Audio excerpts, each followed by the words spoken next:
हाँ फ्रेंड, आप सभी का एक बार फिर से स्वागत है आपके ही अपने YouTube channel Shivam study line में। आज हम यहाँ देखेंगे प्रश्न नंबर 1.1। जैसा कि आप जानते हैं कि हम मैथ का पूरा किताब ख़त्म करवाएंगे, जिसमें हम आज हम प्रश्न नंबर 1 शुरुआत करते हैं। इससे पहले हम एक वीडियो डाल चुके हैं जो है बेसिक कॉन्सेप्ट के बारे में। ये क्लास 10 का चैप्टर 1 का वास्तविक संख्या का पूरा बेसिक कॉन्सेप्ट वाला वीडियो हम डाल चुके हैं। यदि आप नहीं देखे हैं तो उसे प्लेलिस्ट में जाकर देख सकते हैं।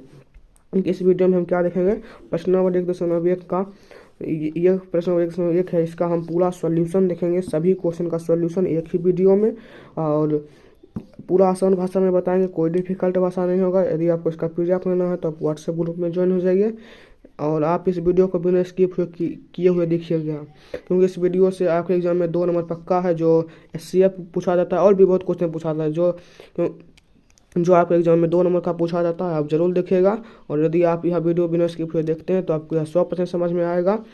चलिए बढ़ते हैं आगे। यहाँ प्रश्न नंबर 1 में सबसे पहला प्रश्न है। पहला प्रश्न क्या है?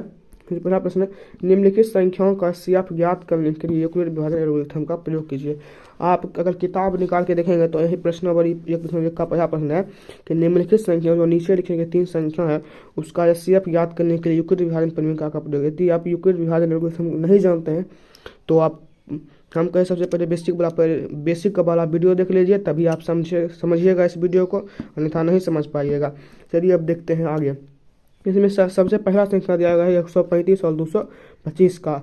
इसका हम हल लिख कर लाए हैं। हमारे पास ये सुविधा नहीं है कि हम यहाँ पर आपके सामने में हल करें, ठीक। ये सब हम ही लिख कर आए हैं, ठीक। यहाँ हल लिखेंगे, सबसे पहले हल लिखेंगे। यहाँ लिख देंगे चूँकि 225 बड़ा है 135, ये आप जानते हैं। इसे यूक्लिड विभाजन एल्गोरिथम से, ये आप जानते हैं, ये है यूक्लिड विभाजन प्रमेय का ए बराबर बी के ऊपर साल, जहाँ जीरो आर के बड़ा होगा या बराबर होगा और उससे बड़ा हो गया बी, ठीक। समझ गए? अब यहाँ पे ये लिख देंगे। इसके बाद स्टेप 1 करेंगे। स्टेप 1 में क्या करेंगे, ये जो सबसे बड़ा है उससे ये मान लेंगे 225, और जो यहाँ पर सबसे पहले एक कम करेंगे। इधर हम क्या करेंगे, यहाँ देखिए सबसे पहले यहाँ पर एक कम छूट गया, यहाँ पर एक कम आप करिएगा। यहाँ पर लफ लिख दीजिएगा और यहाँ पर सबसे पहले यहाँ पर 135 को 225 से भाग दे दीजिएगा, ठीक है। 135 को सबसे पहले नहीं, इसका एचसीएफ ज्ञात करने के लिए जो हम बचपन में विधि पढ़ते थे वो करेंगे यहाँ पर, ठीक। सबसे पहले भाग देंगे यहाँ पर, तो ये 90 बचेगा।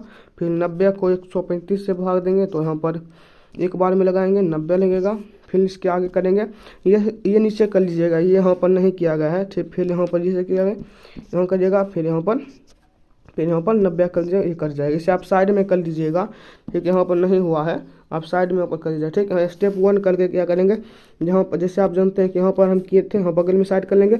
ये होगा ए, ये स्टेप 1 के लिए इतना जो है, इतना जो कम किया ये किए स्टेप 1 के लिए, इतना कम स्टेप 1 के लिए है। इसे ए मान लेंगे और इसे बी मान लेंगे, इसे बी और इसे क्यू और इसे आर, ठीक। ये स्टेप तब तक दोहराएंगे जब तक ये आर 0 के बराबर हो जाए, तब तक दोहराएंगे। यहाँ देखिए आर 0 के बराबर नहीं हुआ, फिर स्टेप 2 में चलेंगे। स्टेप 2 आपका कौन सा हो गया, स्टेप 2 आपका ये हो गया, इतना हो गया स्टेप 2। इसमें भी अब यहाँ जो आर था ये बन गया ए, ये बन गया ए। हम कड़ा क्रम से लिखते हैं स्टेप 2 के लिए। ये क्या बन गया, ये बन गया बी, नहीं सॉरी ये बन गया ए, ठीक। जैसे हम आपको पहले बता दिए ये ए बन गया, नहीं, जिससे भाग देते हैं वो बी बनता है। ये हम आपको बेसिक वाला वीडियो में बता चुके हैं। और जो इधर ए, जिधर 1 है ये बन गया क्यू, और जो ये 45 है ये बन गया आर, ठीक। समझ गए?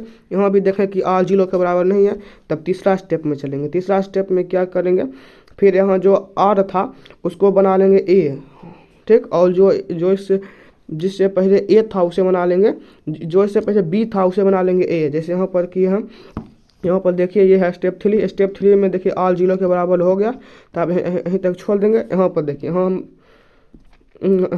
हम आपको समझा दिए उधर। यहाँ देखिए स्टेप 1 में इसे 225 बराबर 135 गुना 1 जोड़ 90 लिख दिए, जैसे हम यहाँ बताए थे पहले। यहाँ पर देखिए आर 0 के बराबर नहीं है।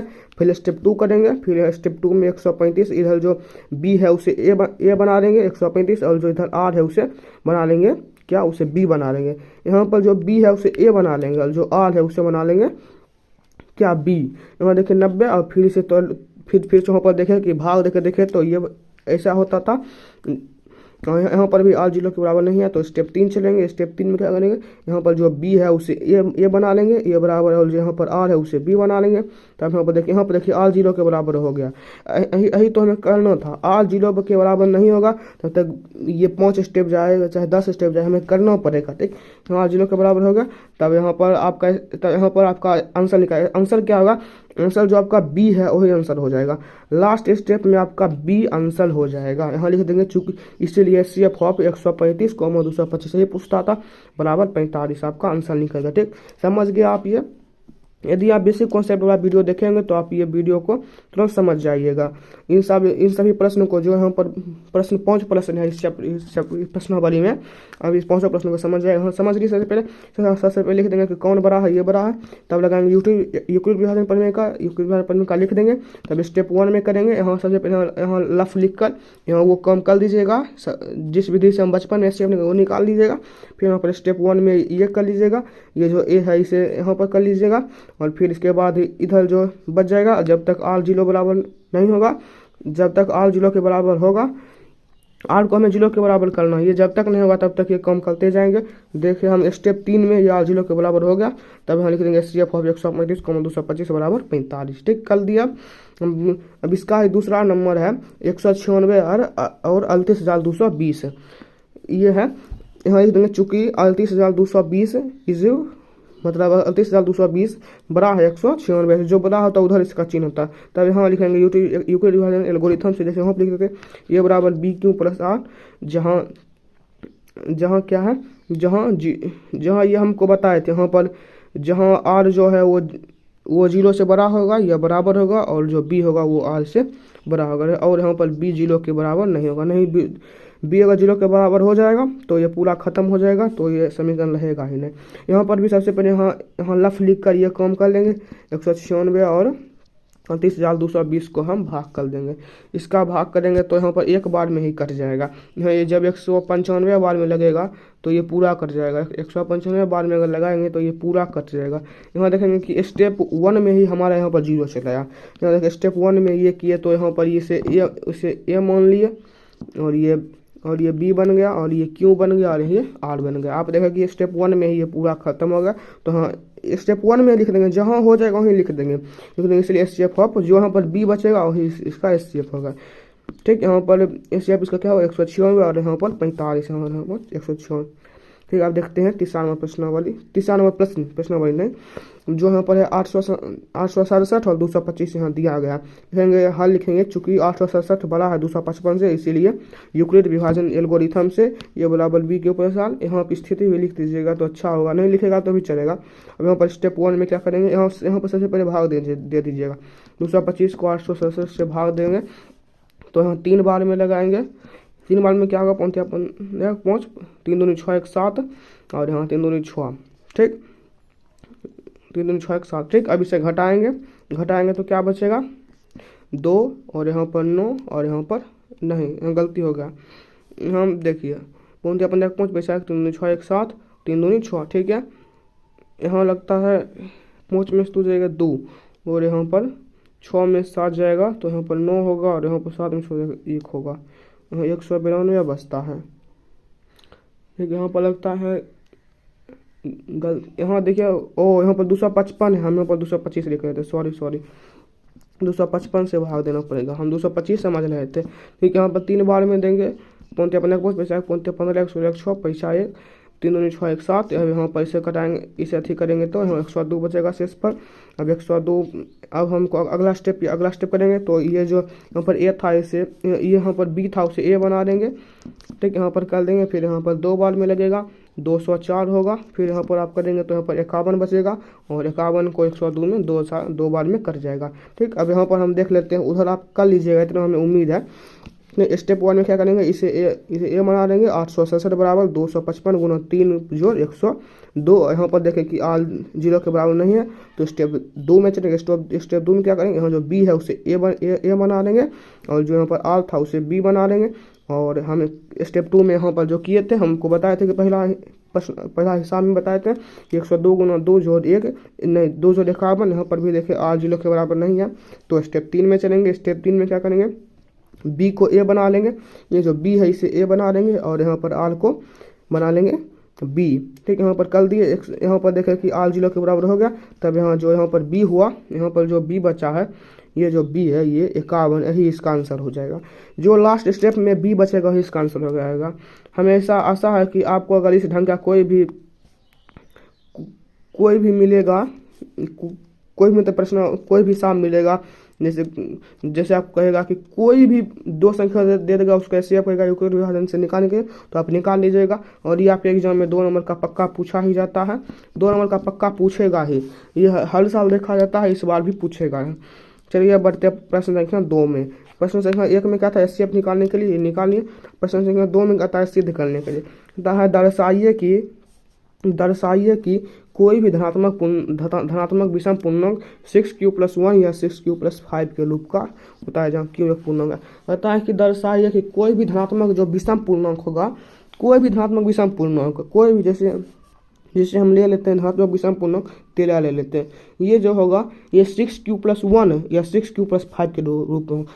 अब इसमें ही देख लेते हैं, ये 6q कैसा है, ये 6q, q को मतलब कोई भी यहाँ पर पूर्णांक ले सकते हैं, जैसे 1 दे दिए, यहाँ पर प्लस कितना दे देंगे, यहाँ पर दे देते हैं, यहाँ पर 6 दूनी होगा, यहाँ पर 6 2 होगा और यहाँ पर 1 बच गया। देखिए इसे 6q+1 के रूप में दर्शा दिए, यहाँ पर ये 6 का 6 सिला गया और यहाँ पर 2 हो गया, ये q हो गया +1। ये देखिए ये यहाँ पर हम लिख दिए 6q+1 के रूप में लिख दिए। अब अगर कोई दूसरा संख्या लेते हैं, जैसे हम ले लेते हैं कौन सा, इसे हम ले लेते हैं 17, इसे हम ले लेते हैं 17, जिसे हम लेते हैं 17 को भी हम लिख सकते हैं 6 × 2 और इसे 5, इसे देखें कि 6q+5 के रूप में लिख दिए। ठीक, कोई भी धनात्मक पूर्णांक होगा उसे 6q+1 या 6q+5 के रूप में लिख सकते हैं, हमें सिद्ध करना है। इसे सिद्ध करने क्या करेंगे, सबसे पहले लिख देंगे, माना कि ए तथा बी 2 धनात्मक पूर्णांक है, इससे यूक्लिड विभाजन प्रमेय से ए और बी 2 धनात्मक पूर्णांक है, तो हम लिख सकते हैं ए बराबर bq+r, जहाँ ये शर्त लिख देंगे। अगर यदि b बराबर हम 6 रखें, यदि b बराबर 6 रखें तो क्या हो जाएगा, a बराबर 6q+r, और जहाँ पर b था हम 6 कर देंगे। ठीक, अब यहाँ देखिए, यहाँ आप जानते हैं कि ये r हमेशा जो होता है ये 6 से छोटा ही होता है, इसका मतलब यहाँ पर r क्या क्या हो सकता है, r यहाँ पर या 0 या 0 होगा, या 1 होगा, या 2 होगा, या 3 होगा, या 4 5 होगा, इतना ही इसमें संभव है। ठीक है, अगर यहाँ पर b 6 होगा तो पहले क्या करेंगे, पहले r को हम 0 लेकर देखेंगे, तो यहाँ देखिए a बराबर 6 क्यों निकल गया। यदि r को हम 1 रख कर देखें तो यहाँ पर a बराबर निकल जाएगा 6q+1 निकल जाएगा, और अगर r को 2 रख कर देखें तो 6q+2 रख जाएगा, और यदि r को 4 रख कर देखें तो 6q+4 हो जाएगा। इसी तरह हम r को अगर 5 रख कर देखें तो 6q+5 हो जाएगा।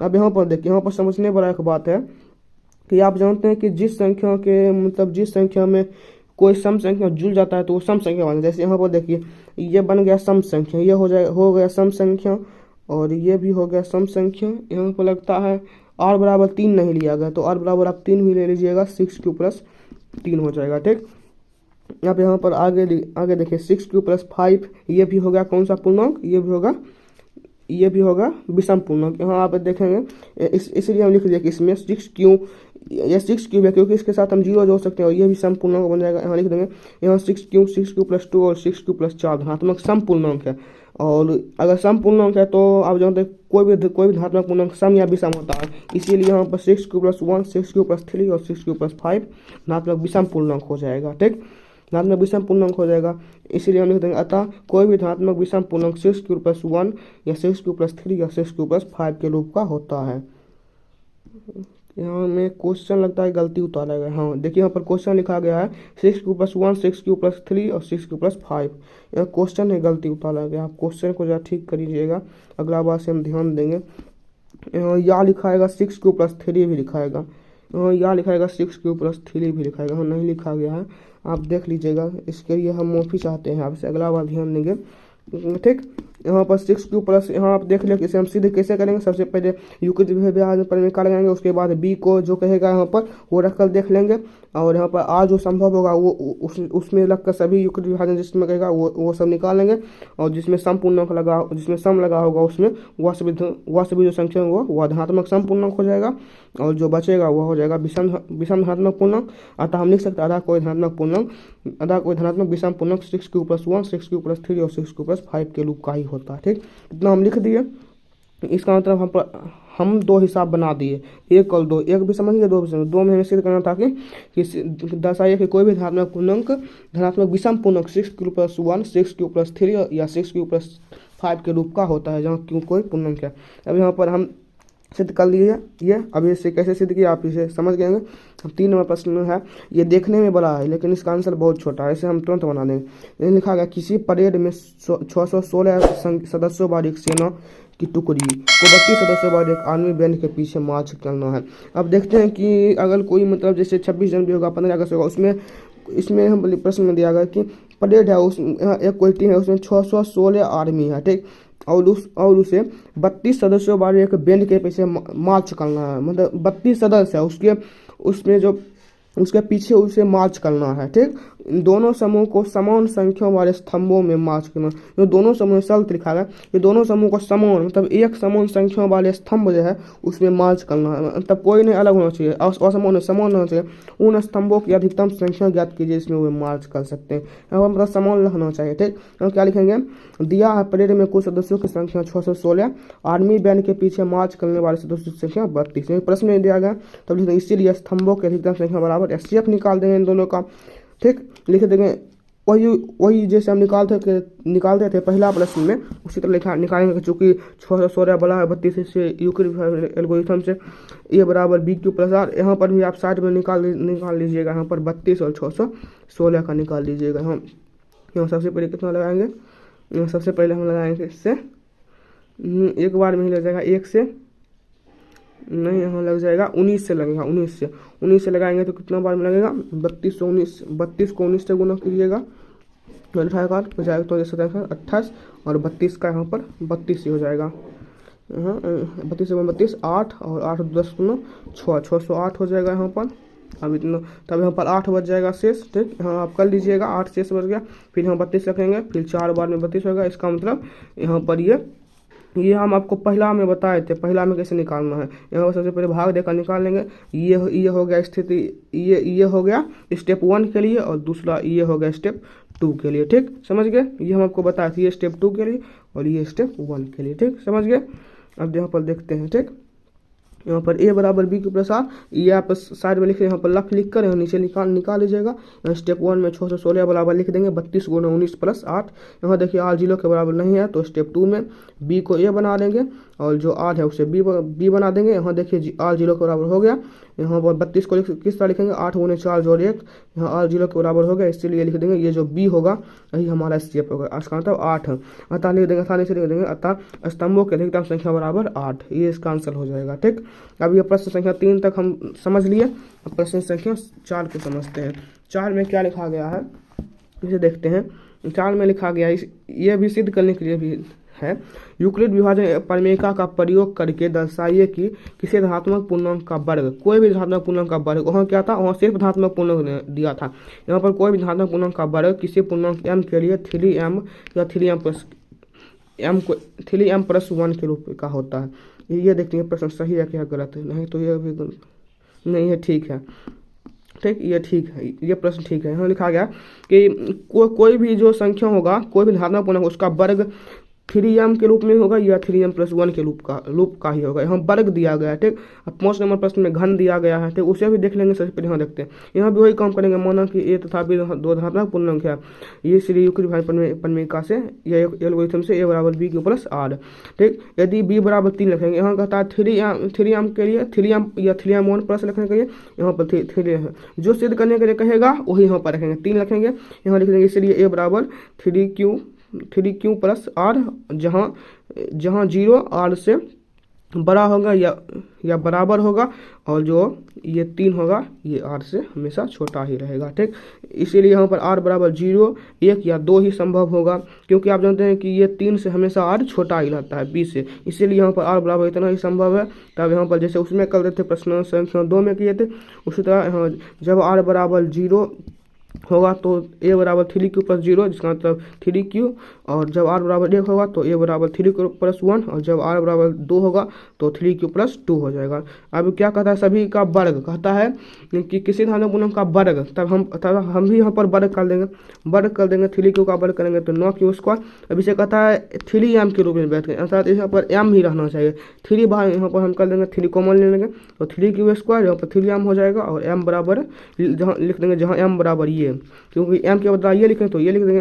अब दूसरा संख्या का वर्ग करेंगे 3q प्लस 1 का वर्ग, ये a प्लस b का होल स्क्वायर का सूत्र बैठा है 3q का स्क्वायर प्लस 1 का स्क्वायर प्लस 2 गुना 3q प्लस गुने 1, 9q² प्लस 1 प्लस 6q। अब इसे क्रम में लिख देंगे, तब यहाँ पर भी 3 कॉमन ले लेंगे, इन दोनों में 3 कॉमन ले लेंगे और प्लस में 1 हो जाएगा। तब यहाँ पर भी हम लिख देंगे, यहाँ पर भी लिख देंगे 3m प्लस 1, और m के बदले ये हम लिखें, ये लिख देंगे यहाँ पर जहाँ m बराबर ये 3q² प्लस 2, ठीक 2q। ठीक, अब एक और का वर्ग करना बाकी, उसका भी वर्ग 3q प्लस 2 का, यहाँ पर भी a प्लस b का होल स्क्वायर लगाएंगे तो यहाँ पर भी 3 कॉमन ले लेंगे, 3 कॉमन ले लिए तो ये जो इतना बता है, इतना जो है इसके बदले हम m लिख देंगे 3m प्लस 1, जहाँ m बराबर लिख देंगे ये।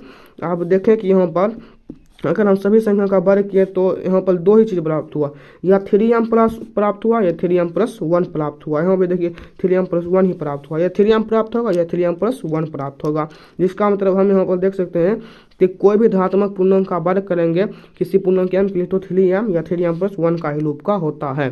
ठीक, ये सिद्ध हो गया यहाँ से, इसे आप कर लीजिएगा। सबसे पहले क्या करेंगे, जैसे प्रश्न संख्या 2 में करते थे वैसे ही कर लेंगे, और यहाँ पर एक और स्टेप बढ़ा है क्या कि सभी का वर्ग कर देंगे और लास्ट में m के लिए निकाल देंगे। ठीक, समझ गए। अब प्रश्न संख्या 5 में चलते हैं। 5 में कहता है घन, कहता है कि यूक्लिड विभाजन परिमेयिका का प्रयोग करके दर्शाइए कि किसी धनात्मक पूर्णांक का घन, वहाँ पर कहता था वर्ग, यहाँ कहेगा घन 9m या 9m प्लस 1 या 9m प्लस 8 का रूप का होता है। वहाँ कहता था वर्ग, यहाँ कहता है घन कौन सा रूप का होगा, 9m या 9m प्लस 1 या 9m प्लस 8। अब यहाँ पर जैसे करते हैं तो उसे कर देंगे, माना कि ए था b दो धनात्मक पूर्णांक है, यूक्लिड विभाजन एल्गोरिथम से बराबर b प्लस r। ठीक, और यहाँ पर शर्त भी लिख देंगे। अब आप क्या सोचते हैं, यहाँ b बराबर 9 रख लेंगे, लेकिन नहीं, अगर 3 भी रखेंगे ना तब हो जाएगा। जैसे अगर यहाँ पर 3 रख लिए तो 3 का अगर वर्ग करेंगे तो वो 9 हो जाएगा, इसका मतलब हम कर लेंगे, इसका मतलब 3 रख के कम चलेगा, नहीं तो आप 9 रखेंगे तो उससे भी कोई फायदा नहीं होगा, सिर्फ क्वेश्चन ही बड़ा होगा। यहाँ 3 लाख कर लेंगे कि यहाँ 3 लिखेंगे तो क्या होगा, तो a बराबर 3q प्लस r, जैसे यहाँ पर b के जगह पर 3 हो जाएगा, जहाँ ये शर्त लिख देंगे और यहाँ पर b के जगह पर 3 लिख देंगे, और यहाँ r बराबर क्या संभव है, 3 से छोटा ही संभव है, इसका मतलब 0, 1 या 2 ही संभव है। और यहाँ r बराबर 0 रखेंगे तो ये 3q निकलेगा, और जब r बराबर 1 रखेंगे तो 3q प्लस 1, और जब r बराबर 2 रखेंगे तो 3q प्लस 2 निकलेगा।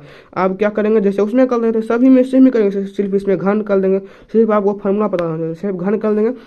यहाँ 3q प्लस यहाँ जो सबसे पहले था 3q, उसका घन करेंगे तो 27q हो जाएगा, और यहाँ पर 9 कहता है तो 9 कॉमन ले लेंगे, तब यहाँ पर जाएगा 3q पर पावर q। अब आगे देखेंगे, आगे है यहाँ पर 9m, यहाँ 9m लिख, जैसे यहाँ पर 3m लिखते थे यहाँ 9m लिख देंगे, और m के जगह पर ये हो जाएगा ये 3q पर पावर 3।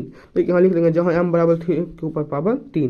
ठीक, अब दूसरा संख्या का क्यों करेंगे, 3q प्लस 1 का क्यों करेंगे, तो यहाँ a प्लस b का होल क्यू बचता है, a Q plus b Q plus 3ab into a plus b, यहाँ बैठा देंगे 3q का होल क्यू प्लस 1 का क्यू प्लस 3q गुने 1 इंटू 3q प्लस 1, यहाँ कर देंगे 27q पर power q plus 1 plus 9q into 3q plus 1, और यहाँ 27q प्लस 1 इसे गुना कर देंगे, 9 या 27q पर पावर 2 और 9q। ठीक, अब इसे कलम में सजा रहे हैं, कलम में सजाने पर हम ये प्राप्त होता है। अब इसमें 9 कॉमन ले लेंगे, यहाँ तक ही 9 कॉमन लेंगे क्योंकि इसके बाद 1 बच जाता है, 9 कॉमन ले लेंगे तो ये जो बचा है इसके लिए m लिख देंगे 9m प्लस 1, जैसे वहाँ पर लिखते थे 3m, यहाँ पर 9m लिख देंगे। ठीक, यहाँ 9m लिख देंगे जहाँ m बराबर ये। ठीक, आगे देखते हैं। आगे आगे एक और संख्या था जिसमें पहला निकला क्या था, पहला निकला था 3 क्यू, दूसरा 3 क्यू प्लस 1 और तीसरा 3 क्यू प्लस 2। अब यहाँ पर 3 क्यू प्लस 2 का हॉल क्यू करेंगे, हॉल क्यू होगा, गलती से लिखा गया पावर 2। यहाँ पर भी प्लस बी का हॉल क्यू रखेंगे। अब यहाँ पर ऐसे करते जाएंगे। आप यहाँ पर कैलकुलेशन कर लीजिएगा, कैलकुलेशन कर लेंगे तो यहाँ पर फिर 9 कॉमन ले लेंगे। 9 कॉमन लेंगे तो यहाँ पर बीच में ये बचेगा। अब इसके बदले में m लिख देंगे, तो यहाँ लिख देंगे जहाँ m बराबर ये। ठीक, अब यहाँ पर आप देखें कि अगर हम सभी संख्या का वर्ग करें तो हमें 3 चीज़ ही प्राप्त किया हुआ। कौन कौन? एक हुआ 9m, और 9m प्राप्त हुआ, दूसरा हुआ 9m प्लस 1 और तीसरा हुआ 9m प्लस 8। इससे हम क्या समझते हैं? इसे समझते हैं कि अगर कोई भी धनात्मक पूर्णांक होगा उसका अगर घन करेंगे, अतः किसी धनात्मक पूर्णांक का घन करने पर ये तीनों ही प्राप्त होगा। 9m या 9m प्लस 1 या 9m प्लस 8 का के रूप का होगा, ये तीनों ही होगा, इसके अलावा कोई नहीं होगा। ठीक, समझ गए? अब यही पेज का कॉपी होगा। ठीक, अब यहाँ पर हम पाँचों प्रश्न बता दिए। इससे पहले हम आपको इसका बेसिक बताए थे, आप वो बेसिक जाके भी देख लीजिए।